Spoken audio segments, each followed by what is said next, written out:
should we talk about the new iPhones?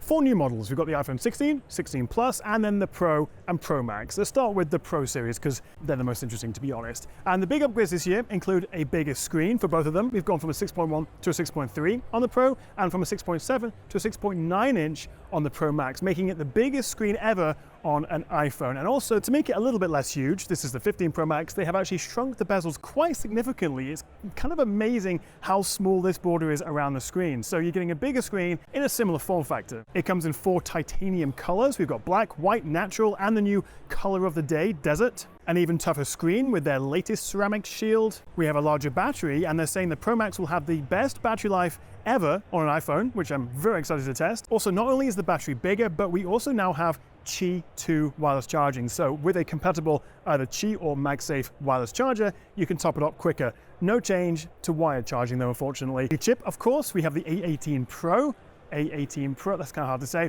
which is about 15% faster for the processor and about 20% faster for the graphics versus last year. And then of course, these iPhone 16s have been built with Apple Intelligence in mind. Although don't forget, just because they're all singing and dancing about AI, Apple Intelligence, that the 15 Pro and Pro Max from last year will also support it. And without making this video 20 minutes long, Apple Intelligence broadly brings you a supercharged Siri, which isn't saying much because it's pretty useless at the moment, but you know, a much improved Siri. We also have new writing tools that can, well, rewrite or summarize. We've got new image creation with Genmoji. We've got Image Playground, which will be a dedicated app and also integrated into messages, improved search, and also a clean up tool, which is essentially magic eraser that you get on your Pixel. And from the couple of demos I saw here, it did seem to work quite well. Priorities and summarization of notifications. The other issue with Apple Intelligence is that it's not out yet. It's going to come later in the year, probably with iOS 18.2, but to start only with US English. And I think you'll be able to get it elsewhere if you switch the language. But as well as having the new faster chip, they've also improved the cooling.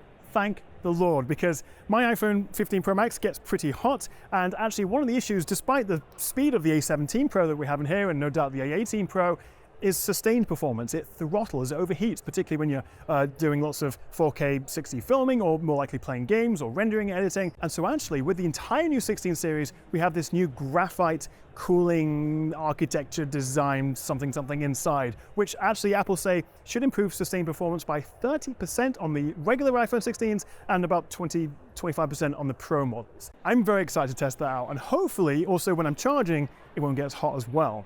In terms of the camera, we have a slightly upgraded main 48 megapixel fusion camera. Not much has changed here, although we do have a brand new 48 megapixel ultra wide, which of course doubles as the macro. And I am kind of excited about the new ultra wide because I do tend to use it quite a bit for filming. What hasn't changed in terms of the hardware is the telephoto. It's still the 12 megapixel 5x zoom. Unlike the 15 series, there isn't any difference there. It's the same 5x zoom regardless of which Pro you go for. So from a hardware perspective, not a ton has changed with the camera. There's no mention of a selfie front camera at all. In fact, just the main new ultra-wide lens and the fact that the 5X is on both.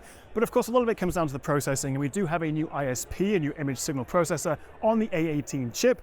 Bit of a mouthful, but we're going to have to wait and see what kind of difference that actually makes in real life. But there are some other new features, including the ability to now shoot at 4K 120. And you can actually slow this down in the Photos app afterwards, so you can go down to 1/5, 1/4, 1/2 speed. To be fair, I don't know how many people will actually use this, but for people like myself, creators, I can shoot 4K 120 ProRes log via an external SSD.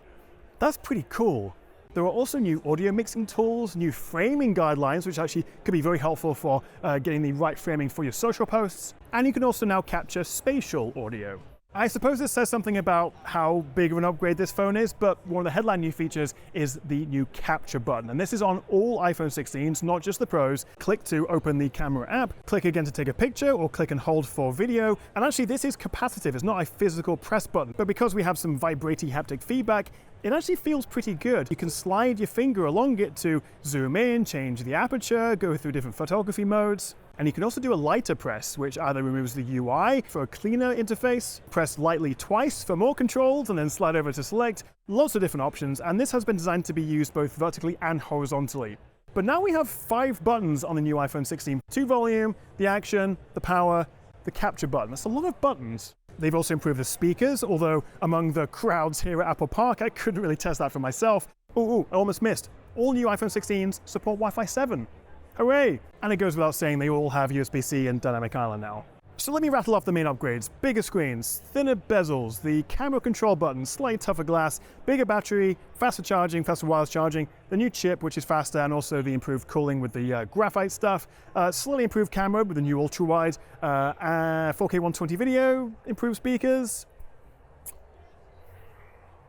I don't know if there's anything there that will make me rush out and buy one. The big upgrade for me on the 15s was the USB-C port, and also this still gets Apple Intelligence as well. I don't know how much of an exciting upgrade this is, particularly over last year, but then of course not many people are upgrading year on year, and if you're still on iPhone 12 or 13, then you know the 16s are going to be a huge upgrade. You know what, I actually think I might change my mind. I think maybe the regular iPhone 16s are the bigger upgrade. We've got the 6.1-inch 16 and the 6.7-inch Plus, still aluminium rather than titanium, and it comes in ultramarine, teal, pink, white, and black. And I kind of like that teal. So design-wise, aside from the new colors and this vertical layout of the camera, which we actually had a couple of years ago, the regular 16s also now get an action button, which of course is the customizable button replacing the mute toggle, which you can now assign to, well, anything you want, although probably not the camera, because we do also get that new capture button, exactly the same as the Pro.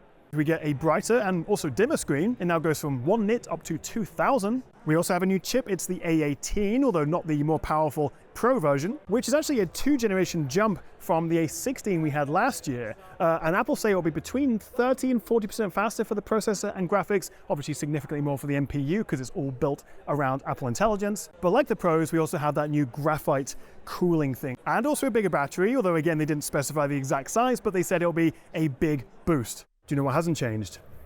The refresh rate. Still 60 hertz, I don't know. For a, how much is it? $799 phone in 2024/2025.